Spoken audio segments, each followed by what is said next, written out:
네. 네. 자, 여러분들 안녕하십니까? 자, 지금 시간에는 우리 이제 기본권 보장 의무와 기본권을 보호하는 여러 가지 수단에 대해서 공부를 하려고 합니다.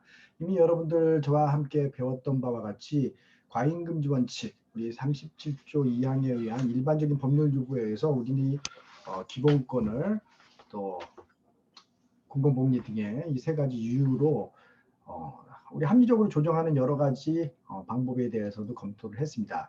그리고 그 다음에 이제 우리가 보실 것은요, 국가 보장 의무인데 한번 볼까요?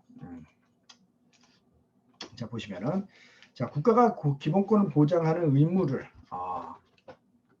갖추 의무가 있습니다. 국가에는 국가가 국민 기본권을 실현하고 보호해야 될 의무를 말하는데요. 특히 이러한 기본권 보장 의무에 대해서는 우리 헌법 10조 제2문에서 입법으로 헌법 규정으로 구체화시켜 놓은 상태다 이렇게 얘기를 할 수 있습니다. 특히 국가 기본권 보장 의무를 사인 간에 관한 기본권 침해에서 국가가 직접적으로 보장하는 그러한 경우로 이해하는 경우가 있습니다. 자, 사적인 경우. 그러니까 사인 간의 제3자 효에서도 적용되는 경우가 있고요. 그렇지만 교과에서 설명이 있는 것처럼 단순히 이것만에 한정한 게 아니라 기본권 보호 의무는 공사 영역에 모두 다 적용이 되는 문제라고 할 수 있습니다. 그래서 자, 특별히 사법 질서에 대해서도 공사법 분리에 의해서 사인과 사인 간에는 사적 자치가 적용되지만 경우에 따라서 너무 사인과 간에도 기본권 질서가 보장되지 않으면 바로 기본권 국가에게 기본권 보장 의무가 발동될 수 있다라는 그런 의미에서 사적인 관계에서 기본권 보장 의무가 굉장히 강조되기도 하지만 그거는 본래 국가 행위에서 적용되고 그리고 사적 영역에서도 적용되는 거다. 이렇게 여러분 이해하시면 될 거예요. 교과서에 307페이지와 308페이지 설명은 다 그와 같은 내용이다. 이렇게 얘기를 하겠습니다. 그래서 기본권 보장 의무는 국가기관에 의한 기본권 침해 경우 사인 간의 침해의 경우 있어서 모두 두 가지 모두 다 기본권 보장 의무를 바로 국가는 갖는다. 이렇게 이야기를 할 수 있습니다. 그래서 헌법재판소는 과거사에 대한 국가배상 청구 소멸시효 사건에서 자 여러 가지 소멸시효 제도의 입법 취지가 과거사 정리법에서 얘기한 그러한 국가배상권 청구권 제한을 정당하게 어렵다 뭐 그런 등등의 취지에 관련된 기본권 보호 의무에 관한 판결을 한 바가 있고요. 나중에 관련된 판례 좀 여러 가지 몇 개 볼 겁니다. 자, 적어도 국가가 제가 이제 강의 처음 할 때 여러분한테 말씀드렸지만 국가가 존재하고 헌법을 제정해서 우리 국가 시스템을 만드는 그 이유는 바로 국민의 권리를 지켜주고 공공복리를 증진시키고 뭐또 공공재를 확대하고요. 그리고 공공재에 대한 서비스에 대해서 합리적으로 공평하게 과세를 또 하고요. 국민의 기본적 인권을 보장하는데 당연히 그 목적이 있는데 그렇기 때문에 우리 헌법 10조 후문에서 국가는 개인이 가지는 불가침의 기본적 인권을 확인하고 이를 보장할 의무를 진다라고 규정을 하고 있는 겁니다. 그래서 기본권 보장의 원칙은 바로 국민은 모든 국가 기관은 국민의 기본권 보장을 하기 위해서 최대한 노력을 해야 되고 제가 그 관련된 얘기 이미 벌써 앞에서도 많이 드렸고요. 더 나가서 국가 기본권 의무는 국가기관이 기본권을 침해할 수 없도록 금지하고 침해했을 때 이것을 바로 제거하는 의무를 가집니다. 침해 금지 제거라는 소극적인 의무 외에 적극적으로 기본을 실현하는 그런 의무도 가지고 있고요. 적극적으로 기본권을 실현하고 예방하고 신장할 의무를 가진다는 겁니다. 특히 예컨대 입법부에게 그런 의무가 부여됐는데 만약에 그런 입법을 하지 않았다라고 하면은 입법 부작위가 문제가 돼서 헌법 소원 심판 같은 것들이 일어날 수가 발생될 수가 있는 것이고요. 행정부에서도 기본권 보호에 대한 적극적인 조치를 할 의무가 있고요. 사법부도 기본권 보장을 위해서 적극적인 법 해석을 할 의무가 있습니다. 다만 밑에 보시는 것 같이 사법부도 국민들의 기본권 보장을 위해서 적극적으로 노력을 하는데 헌법재판소에서 그것을 심사할 때 심사하는 기준으로는 적극적인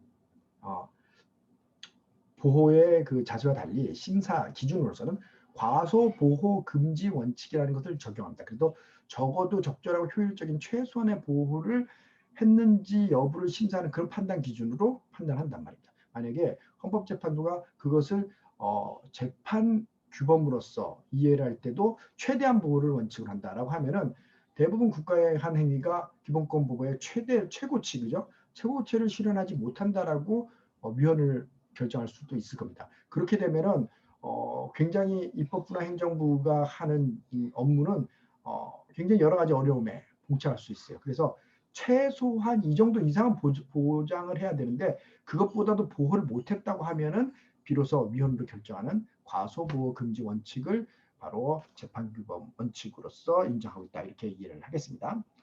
그다음에 교과서를 계속 보시면은 국가 보호 의무는 국가 존재가 부정될 경우에 바로 이 헌법 소원 대상으로 또 인정을 할 수가 있을 것이고요. 자, 310페이지 쭉 보시면은 자, 당연히 이러한 국가 보호 의무가 국가에 의해서 국가 모든 기관에 대해서 보호하는 것은 당연한 문제고, 더 나아가서 제3자와의 관계에서도 여러 가지 적용하는 의미가 있기 때문에 보시면은 이러한 역할을 다 하지 못했을 때에서 적극적으로 헌법재판소가 제3자 관에서 기본권 보장 의무를 다 하지 못한 경우로 판단하는 경우가 있어요. 관련된 판례를 여러분 한번 보시면은 교과서에서 자, 헌법 10조는 개인적 방어권뿐만 아니라 인간 존엄성의 위협을 받을 때 국가는 보호할 의무를 부담한다고 해서 일본 국가가 가지는 일본국 위안부 원법 피해자로서의 배상 청구권에 대한, 좀 이따 그 판례 볼 겁니다. 배상 청구권이 자, 이런 대한민국과 일본 간의 재산 청구권에 관한 문제 해결을 위해서 경제협력에 관련된 협정을 한, 이걸 우리 1965년 한일 기본협정이라고 표현합니다. 이 기본협정의 2조 1항에 의해서 이것이 소멸하였는지 여부에 대해서 한일 양국의 해석상 분쟁이 심해서, 그죠?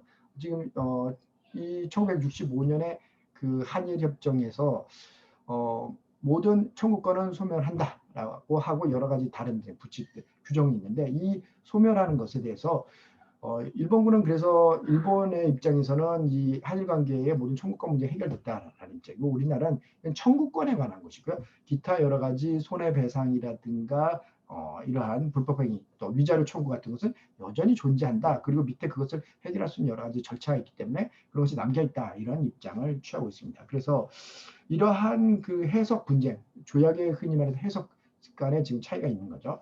해석 분쟁을 바로 협정 제3조가 정한 절차에 따라서 해결할 의무가 헌법 10조에 비추어서 헌법 의무가 있고, 이것을 이행하지 않을 때 피청구인, 여기서 뭐 당시 외교통상부 장관, 지금 같으면 외교부 장관이겠죠, 부작위가 위헌이라고 청구를 한 것에 대해서 헌법재판소가 인정한 판례가 있습니다. 한번 판결을 한번 볼까요? 직접 한번 보시면은, 자, 네, 한번 보시면요. 자, 링크 제대로 되어 있는지 다시 확인을 한번 해보겠습니다. 자, 이 사건 보시면요. 글자를 조금 여러분들 보기 위해서 크게 한번 해드릴게요. 자, 한일과 일본 간의 한국과 일본 간의 재산 및 청구권에 관한 문제 해결과 경제 해결을 위한 협정 제3조 부작위 위헌에서 내용 자체 보시면 청구인들이 바로 일본군에게 가지는 원폭 피해자로서의 배상 청구권이 바로 이 청구권 조약 제2조 1항에 의해서 소멸되는지 여부에 대해서 한일 양국 해석관이 지금 분쟁이 있고요. 이 사건의 3조가 정한 절차에 따라서 해결하지 아니하고 있는 것이 바로 외교통상부 장관, 지금 현재는 외교부 장관이 바로 이제 이것에 대해서 부작위를 하고 있는가에 대해서 청구를 했는데, 헌법재판소는 이 사건에 대해서 자 보시면은 자, 한일 양국의 해석상 분쟁을 위 협정 제3조가 정한 절차에 따라서 해결하지 아니하고 있는 피청구인의 부작위는 위헌임을 확인한다. 위헌 확인을 한 결정입니다. 그래서 청구인들 다시 이제 내용은 우리 판결 문제 본문을 중심으로 살펴보면요. 청구인들은 일제 강점기에 히로시마에서 그리고 같은 데 나가사키 투하드 원전 폭탄에서 피폭을 입은 분들이고요. 그렇죠. 이런 한국인 원폭 피해자들도 많이 있습니다. 피청구인들 또 외국과의 통상 교섭 및 그에 대한 총괄적 국제 업무 관계 조정 하는 관장을 하는 국가기관이다. 외교부겠죠. 당시의 외교통상부입니다만. 자, 대한민국은 이러한 1965년 일본 간의 우리 한일 기본조약이라는 이 협정을 체결을 했어요. 그리고 이 사건 협정에서는 2조에서 자, 그 원폭 피해자로서 배상 청구권이 배상되느냐, 소멸되느냐 여부에 관해서 일본은 위청구권이 모두 소멸됐다고 주장을 하고 있고 한국은 자, 청구인들의 위청구권이 이 사건 협정에서 해결된 것이 아니다라는 입장을 가지고 있어서 조약에 대한 해석상의 이제 분쟁이 있는 거죠. 분쟁을 해결하기 위한 일정한 조치를 취하지 되는데 조치를 취하지 않은 것이 바로 부작이다. 이런 부작에 대해서 기본권 침해했다라고 헌법 소원 심판을 청구를 한 사건입니다. 관련된 내용들 우리 한일 기본조약에 대해서 여러분들 국제법을 배운다면 또다시 배우지만 그렇지 않는다면 여기서 한번 볼까요? 자 보시면은 한일 1965년 협정 내용을 한번 보시면은요. 그 중에서 자 제2조에서 양국은 그 국민의 재산 권리 및 이익 및 양국 간의 청구권에 관한 문제에 대해서는 최종적으로 합의한 것으로 한다. 이렇게 되어 있어요. 자 보시면 여러 가지 그 청구권에 관해서고요. 그 다음에 규정은 1940년 협정이 있을 때까지 타방 거주한 사람의 일체 권리. 다음과 같은 데 영향을 미치지 않는다는 거예요. 그래서 본 협정일까지 타방 체약국에서 거주한 일이 있는 사람의 재산 권리 이익. 자, 이런 것들. 그 다음에 그리고 이 규정에 의해서 해결할 수 없었던 분쟁에 대해서는 바로 분쟁을 중재하고 요청을 중재위원회에서 중재위원회는 체약국 중에 어떤 편의 국민으로서는 안 된다. 이렇게 해갖고 해결하는 방법을 두고 있는데 이런 방법에서 지금 해결을 외교부가 하고 있지 않는다라는 취지에 지금 청구를 하는 거죠. 청구인들은 바로 이러한 청구인이 가진 권리를 일본에서는 소멸됐다고 주장을 하고 법적 책임을 주장하는 반면 우리나라는 이것은 이제 법적 책임이 여전히 남아있다. 그건 단순 청구권의 경우에만 소멸된 것이고 이러한 법적 책임에 대해서는 남아있다. 특히 뭐 위자료, 그죠? 불법행위, 손해배상 같은 건 남아있다라고 하고 있는데 그러면 이 분쟁 3조 2항의 조치에 따라서 이것을 해결해야 되는데 해결 왜 안 하고 있느냐라고 제시를 한 것이고요. 자, 내용들 뭐 관련된 한일 기본조약이 체결된 여러 가지 과정 같은 것들 내용들이 좀 들어가 있습니다. 보시면은 당시 담당자 뭐 이런 내용도 헌법재판소 판결에서 굉장히 구체적으로 얘기를 하고 있고요.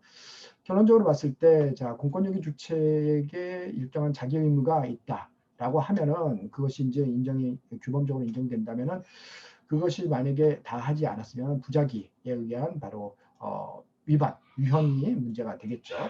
자 보시면은 이제 31조 본협정에 의해서 중재위원회 해부하도록 하고 한일 간의 분쟁이 지금 발생하는 상태에서 이것을 다 국가는 이를 보호할 의무가 있다. 지금 헌법 10조에 있는 그런 국가 보호의 의무. 그리고 국민에 의해서 여기 제3자인데 이것은 국민 개인 간의 제3자가 아니라 이제 아예 외국 정부까지 얘기하는 제3자가 됐네요. 그래서 이러한 자기 의무가 있고 이것을 나가서 구체적인 의무가 있음을 바로 부인할 수 없다. 이런 취지에서 보면은 자 바로 외교적 조치를 한 것은 그런 의무 이행에 포함되지 않다. 그 3조 2항의 소정의 절차에 따라서 해야지 될 의무가 있다는 거죠. 본안의 판단 쭉 보시면은 선례하고 좀 다르다 하고 내용하고요. 기본권의 구체적인 가능성, 피해자들이 인식이 충분히 있어야 되고 보시면은 헌법상 기본권을 침해하고 있다. 그리고 여러 가지 고기할 때 피청구의 이런 자기 의무를 해요. 외교 장관이 자기 의무를 이행하지 않을 재량이 있지 않고 결국은 이것을 위한 노력을 해결을 해야지 된다. 그렇지 않은 이것이 바로 이러한 부작위는 헌법에 위반해서 청구권의 기본권을 침해한 거다라고 이렇게 결정을 내린 겁니다. 네, 그래서 이 판례 여러분들 함께 봤고요. 그다음 다시 이제 우리 PPT를 보시면 자 이와 같이 이제 국가의 의무 자 우리 입법부, 사법부, 행정부뿐만 아니라 외국 국가에 대해서도 국가가 보호해야 될 의무를 인정을 하고 있고 특히 여기서 피청구인으로 외교부 장관의 어떤 의무를 또 확인하고 있네요. 그죠? 자, 그 다음에 여러분들 310페이지와 311페이지 쭉 내용을 보시면은 자, 이 말씀드린 바와 같이 이것을 심판규범, 재판규범으로서는 과소보호 금지 원칙이라는 원칙에 따른다라고 말씀을 이미 드렸습니다. 헌법재판소는 국가가 기본권을 제한하는 경우와 국가가 기본권을 보장하는 경우와 달리 보아서 국가가 기본권을 보장하는 경우에는 과소보호 금지 원칙에 따라서 최소한의 보호 조치를 취했는가를 심사하는 입장입니다. 그래서 이것을 과소보호 금지 원칙으로 인정하고요. 국민의 생명 신체에 대한 사인에 대한 국가 보호 의무를 인정할 때 바로 이 기준을 사용한다는 거예요. 여러 가지 기준을 적용한 예가 있는데 실제 이것을 통해서 위헌으로 난 결정은 그렇게 또 상대적으로 숫자가 많지 않습니다. 밑에 한번 보시면은 자 태아가 사산을 한 경우에 손해배상 청구권을 인정하지 않고 여러분들 민법을 보시면 압니다. 나중에 배우면은 않는 규정에 대해서 기본권 보호 의무를 위반한 건 아니냐라는 주장에 대해서는 위반한 건 아니다 맞고요. 그다음에 여러분들 이제 소고기 수입 고시 옛날 광우병 그 촛불 시위 같은 것들이 바로 이제 이런 소고기 수입 고시 결정의 변경으로서 발생을 했는데요. 이것이 바로 국가가 국민의 생명 건강을 지키는 최소한의 그 보호 조치를 다 하지 않은 것이 아니냐라는 청구의 주장에 대해서 전적으로 자 쇠고기 소비자인 국민의 생명 안전을 보호하기에 전적으로 부적합하거나 매우 부족해서 그 보호 의무를 명백히 위반한 것이라고 할 수 없다라고 기각 결정을 한 바가 있습니다. 그리고 다른 312페이지를 한번 보시면요. 관련해서 자 우리나라에는 교통사고 처리에 대한 특례법이 있어서 자동차 종합법을 가입하고 6대 중요한 과실을 범하지 않은 경우에는 형사처벌을 하지 않을 수 있는 공소제기를 하지 않을 수 있는 규정을 두고 있었는데 이 규정이 어떠한 이제 자동차에서 대학생이나 몇몇 이런 분들이 치여서 중장애를 입었는데도 이것이 그 형사소송을 공소제기를 하지 않아서 형사처벌을 가해자가 받지 않게 되니까 이것은 이제 보험으로만 해결하게 되고 그런 상황이 크게 중장애를 입은 사람들한테는 불합리한 상황이 발생을 하는 사건이 있어서 바로 헌법재판소에 다투어졌고요. 국가가 이것을 너무 이러한 경우에 기본권 보호 의무를 다하지 않은 것 아니냐, 과소보호 금지 원칙에도 위배된 것이 아니냐는 주장이 있었는데 헌법재판소는 과소보호 금지 원칙에 위배되지 않는다라고 기본권 보호 의무 위반이 아니라고 봤는데 그렇다고 해서 이 해당 조문이 합헌으로 결정난 게 아니라 이 해당 조문은 결국은 위헌으로 결정났는데 그것은 과잉 금지 원칙에 의해서 이 조항에 대해서 청구인의 뭐 생명, 신체의 자유, 그 다음에 더 나아가서 재판 청구권에 관련해서 지나치게 과도하게 침해한 것이 아니냐 이 과잉금지 원칙에서 판단을 할 때 주요하게 여러분들 그죠? 과잉금지 원칙 우리 판단 4가지 기준 다시 한번 볼까요? 목적의 정당성, 수단의 적합성, 그 다음에 침해 최소성, 또 법익 균형성 있죠? 대표적으로 법익 균형성을 따져서 봤을 때 자, 이 교통사고 처리 특례로서 인정할 수 있는 어떤 운전을 안전하게 보험만 가입하면 안전하게 할 수 있고 보험으로 문제를 해결할 수 있는 이런 공익이 있다면은 그것에 비해서 이것으로 피해 입은 아주 중장애를 입은 사람들의 경우는 너무 피해가 커서 이걸 보험 손해 분쟁뿐만 아니라 더 나아가서 형사처벌까지도 요구를 할 수 있는 권한이 있어야지만 이 문제가 원활하게 해결되는 그런 상황이다라고 봐서 법익 균형성이 너무 인정되지 않아서 결국은 침해되는 사익이 너무나도 크기 때문에 결국 이 부분에 대해서 위헌 결정을 내린 바가 실제 있습니다. 그렇고요. 기타 여러 가지 판결들 쭉 보시면은 예. 밑에 보시면 그죠? 일제강점기 때 국군 위안부로 강제 동원됐던 피해자 그리고 징용 피해자에 대해서 그 의무를 이행하지 않은 것은 부작위 위헌 사례가 있다. 그래서 방금 우리가 본 판례하고 비슷한 취지의 판례도 있고 또 뭐 사할린 교포 흔히 우리 고려인 뭐 이렇게 불렀던 그런 관련된 분들에 관해서는 또 다른 취지의 사례가 있습니다. 그래서 그런 사례를 우리가 좀 정리할 필요가 있다 이렇게 말씀을 드리겠고요. 자, 쭉 넘어가서 보시면은 이렇게 기본권의 최대 보장의 원칙을 비추어 볼 때 과소보호 금지 원칙을 적용하는 것에는 뭐 신중한 면도 있어야지 되는데 과소보호 금지 원칙은 어디까지나 위헌 심사를 하면서 그 기준으로서 사후 통제를 하는 헌법재판소의 기준이라는 것을 우리는 감안해야 되고 기본적으로 입법부나 행정부는 기본권을 보장할 때 최대한 보호하도록 할 수 있는 그런 노력을 다 해야 된다라는 얘기죠. 그죠? 굉장히 지당한 원칙적인 이야기다 이렇게 말씀을 드리겠습니다. 그래서 이렇게 말씀을 드리겠고요. 그 다음에 이제 여러분들 마지막으로 이제 기본권의 침해에 대해서 여러 가지 구제 방법이 있고 우리는 앞으로 기본권 개별적 강론에서 그러한 침해에 대해서 구제 방법에 대해서 앞으로 논의를 할 겁니다. 여러 가지 방법에 대해서 좀 여유 있게 한번 보시면요. 기본권 침해에 대해서는 공권력에 의한 침해도 있을 수 있고 공권력 침해별로 입법부에 대한 의한 침해, 행정권에 의한 침해, 사법권에 의한 침해 등이 있을 수 있고요. 침해에 대해서는 이제 사법적 구제 방법을 사용할 수도 있고 재판에 의해서 할 수도 있죠. 비사법적 구제 방법 또는 준사법적 구제 방법도 있을 수 있고 또 사후에 이렇게 구제하는 방법이 있는다면 사전 예방적인 방법으로 나눌 수도 있을 겁니다. 논리적으로. 그래서 보시면 입법기관에 의해서 기본권이 침해되는 경우를 한번 보시면요. 국회가 어떤 법률을 제정했는데 그것이 기본권을 침해하는 법률이다. 그럴 수도 있습니다. 최근에 뭐 여러 가지 국회에서 과히 규제 입법을 만드는데 그것이 국민의 여러 거꾸로 자유를 너무 침해하는 경우가 발생할 수도 있어요. 그러면 그것을 어떻게 해결하냐 밑에 보시면 위헌법률 심판에 의해서 재판이 전제됐으면 위헌법률 심판에 의해서 해결할 수가 있고요. 밑에 보시면은 또 그것이 받아들이지 않는 헌법 소원 형태로 청구를 할 수가 있죠. 특히 법령에 대해서 헌바사건, 위헌 소원 형태로서 이것을 다툴 수도 있을 것입니다. 그리고 그 다음에 밑에 보시면은 법원은 위헌법률 심사권 그죠? 그다음이 없지만 법원은 해당 사건에서 위헌법률 심판을 제청할 수 있는 권한이 있고요.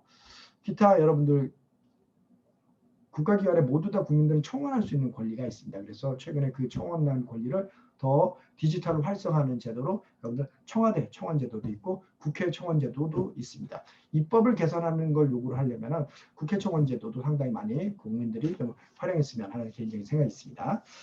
그 다음에 참정권 행사 한번 보시면은 위헌 법률을 제정한 사람에 대해서 이제 정치적인 책임을 묻는 그런 투표를 하는 행위도 역시 구제의 방법 중에 하나일 수 있다 이렇게 얘기하겠네요. 그 다음에 아예 입법을 해야 될 의무가 있는데 입법을 하지 않은 것 부장의 경우에는 어떻게 하느냐에 대해서도 이미 벌써 수업 시간에 좀 말씀을 드렸지만 진정입법 부작위하고 부진정입법 부작위가 있다 말씀을 드렸어요. 보시면은 예. 자 진정입법 부작위나 부정적 입법 부작위에 대해서 자 사법적 구제 방법으로는 헌법재판소에서 이걸 다툴 수 있고 진정입법 부작위에 대해서는 헌법 소원 심판을 통해서 그러한 것을 해야지 될 의무가 있는데도 안 했다. 입법을 안 했다라고 다툴 수가 있고요.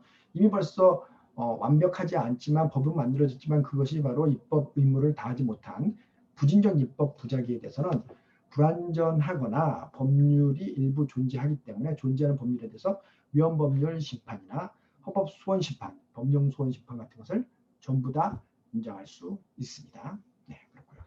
기타 뭐 마찬가지로 여러분들 청원제도에 대한 얘기도 나와 있고요.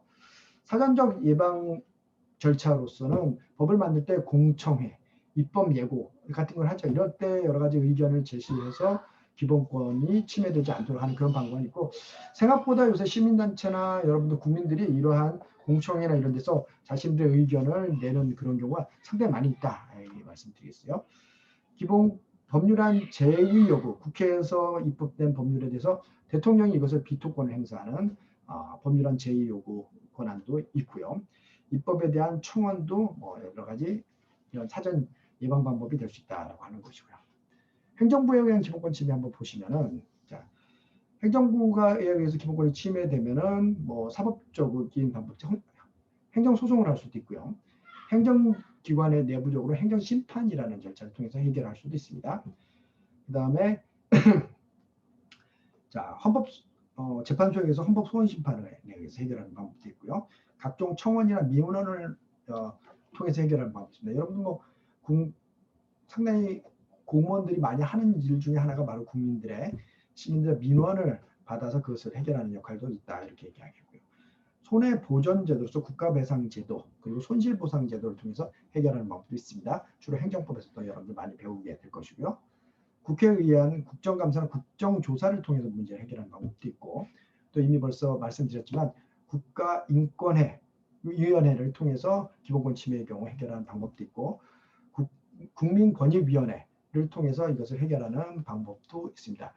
국민권익위원회에서 여러분들 여기를 볼 수 있고 흔히 말해서 북유럽의 그 옴부스만 제도를 사용하고 있다. 뭐 이렇게 얘기도 하는데 저는 그런 표현에 대해서는 동의를 하지 않습니다. 여기 국가인권위원회 그죠?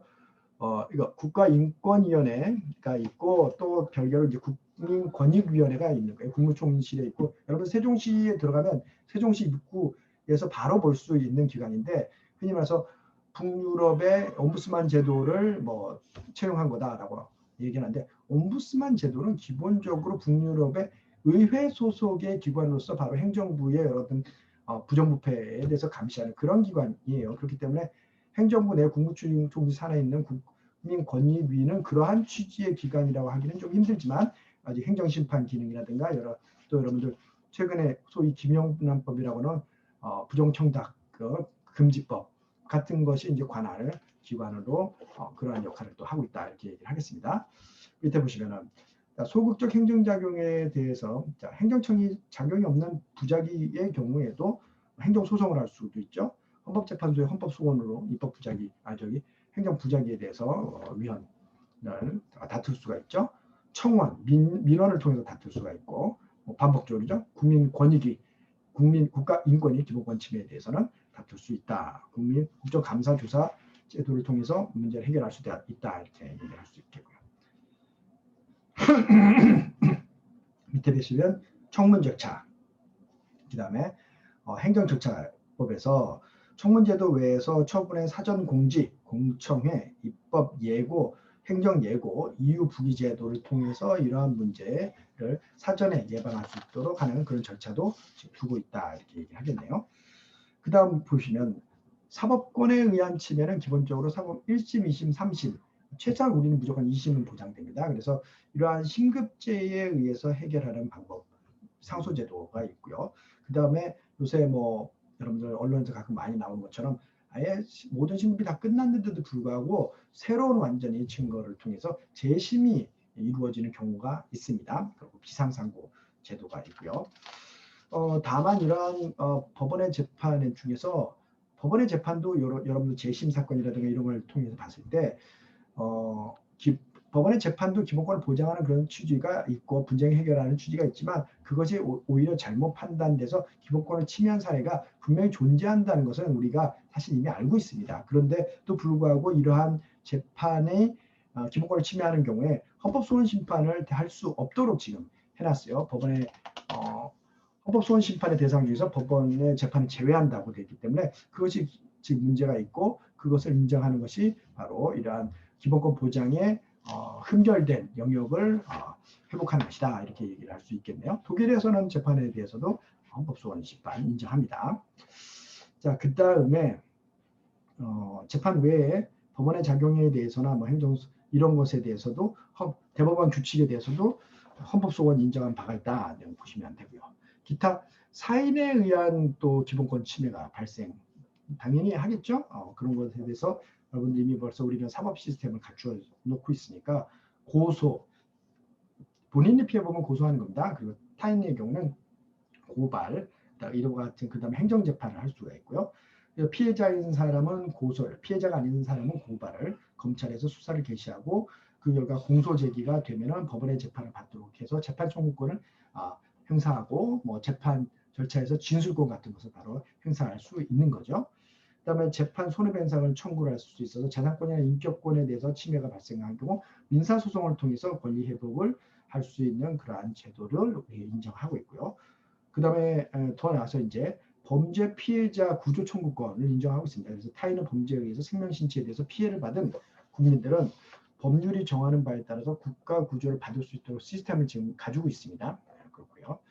그다음에 국가인권위원회에서는 사인에 의한 차별행위 등에 대해서 국가인권위원회에서 진정해서 조사 구제를 받을 수 있도록 하고 있습니다. 기타 기본권에 대해서 경우에 따라서 사인이 스스로 구제하는 사력 구제, 자력 구제도 분명히 있기는 한데요. 한번 보시면은 자 정당방위가 있을 것이고요. 기타 여러 가지 자력 구제가 있는데 그것은 형법에서 인정하는 아주 예외적인 사항이만 인정됩니다. 특히 정당방위 같은 것이 요새 사회적으로 많이 넓게 인정돼야지 된다라는 주장도 있지만 바로 정당방위에 대해서 바로 위협한 그 상황에 한정되어서 행사를 해야지 그 외의 상황에서 상황이 종료된다면 행사하거나 그런 거 되게 엄격히 보고 있어요. 물론 최근에 정당방위라든가 이런 걸 넓게 인정해야 된다는 취지에 따라서 판례는 조금씩 바뀔 걸로 생각을 합니다. 자, 여러 가지 저항권도 있는데 우리 헌법에서 직접적인 규정을 인정을 하고 있지는 않지만 헌법 재판소에서는 이것을 인정하는 취지를 가지고 있는 것으로 보이고요. 기타 그 일반인들의 바로 이제 법률 구조를 도움을 주기 위해서 법률 구조 제도를 두고 있어요. 그래서 대한법률구조공단에서 그 역할을 또 지원하고 있고 하고도 있습니다. 그런데 여러분들 최근에 그 디지털 형무소, 디지털 교도소 뭐 이런 거 들어보셨습니까? 그런 것은 이제 어떤 국가에서 사적 범죄를 저지른 사람들에 대해서 사적으로 인터넷에 공개를 해서 그 사람들의 행위를 옳지 않게 징계하는 것처럼 얘기를 하지만 최근에 뭐 여러 가지 수사 자료라든가 또 여러 가지 그 르포 다큐멘터리 같은 프로그램을 통해서 그런 건 실제로 그런 걸 표방할 뿐이지 실제 오히려 사람들의 명예를 볼모로 해서 사람들을 아주 학대하거나 어떤 노력을 착취하는 그러한 새로운 또 범죄 행위로 밝혀지고 있으니까 여러분들 한번 관심 있는 분들은 인권 침해, 정보 인권 침해 문제로 새로 한번 검토를 해보시면 좋을 것 같고요. 국가인권의 그 교과서에 나온 거 잠깐 좀 몇 개를 좀 짚어 보자면요. 자, 우리 국가인권보장을 위해서 여러 가지 헌법재판소, 법원, 검찰 등 국가기관들이 노력을 하지만 더 나아가서 국가인권위원회도 그러한 역할을 하고 있습니다. 특히 인권침해, 어떤 차별행위에 대해서 조사 진정을 진정을 받아서 조사를 할 수 있도록 하고 있는데요. 국가기관 지방자치단체에서 그리고 기타 학교기관 같은 데서 인권을 침해하거나 차별하는 행위에 대해서 바로 진정조사를 하고 있습니다. 기타 법인단체 또는 사인으로부터 차별당한 경우에도 국가인권회에서 바로 진정에 대해서 직권조사를 하고 있고요. 그 다음에 처리는 바로 국가인권에서 조사를 한 다음에 이것을 바로 진정에 대해서 각하를 하거나 아니면 수사기관에서 이 사건을 이송을 하거나 수사기관에 대해 수사 개시 의뢰를 하거나 또는 이제 합의 권고를 하거나 조정, 구제를 하거나 고발, 징계, 권고 같은 것을 할 수 있는 권한을 가지고 있습니다. 그리고요. 밑에 보시면 아까 그 얘기하다가 국가권익위원회도 잠깐 말씀을 드렸는데 국가권익위원회 주요한 권리는 이제 고충 민원 처리, 부패 방지, 행정심판 기능 지금 세 기능을 가지고 있고 국무총리 산하 기관으로 지금 있고 청렴한 공직사회와 사회 풍토를 확립하기 위한 목적을 하고 있고 북유럽의 일종한 옴부스만 제도라고 얘기를 하고 있지만 제도도 성격이 완전히 다르단 말이에요. 옴부스만 제도는 의회 소속의 정부 부패 감시 조사 기관이니까 조사원이니까 전혀 다른 취지를 가지고 있다. 원래 우리나라에 오면서 이런 것도 사실은 어떻게 보면 견제를 잘 할 수 있도록 의회에 주는 게 맞았는데도 불구하고 결국은 그것도 행정부 안으로 땡겨온 형태다 이렇게 이해를 하면 됩니다. 기타 뭐 여러 가지 제도 보면은 과거 민주항쟁에 의해서 희생을 규명하고 희생자 명예회복을 위한 여러 가지 위원회로서 민주화 운동 관련자 명예회복 및 보상위원회 등 같은 것이 있어서 기본권 구제라는 그러한 기능을 하기도 한다라고 이렇게 보겠습니다. 그래서 기본권 침해에 대한 구제 방법은 이렇게 다양하고요. 그 외에도 또 여러분들이 법학을 배우면서 다양한 권리 침해의 구제 방법에 대해서 앞으로 많이 배우게 될 겁니다. 그 중에서 오늘 시간은 기본권 침해에 대한 구제 방법에 대해서 좀 망라적으로 한번 검토를 해봤다 이렇게 얘기를 하겠습니다. 자, 그러면은 나머지 이야기는 또 직접 여러분들과 함께 다양한 질문과 토론을 통해서 논의를 진행하도록 하겠습니다. 자, 국가에 의한 기본권 보장 의무 그리고 기본권 침해 구제에 대해서 이만 마치겠습니다. 감사합니다.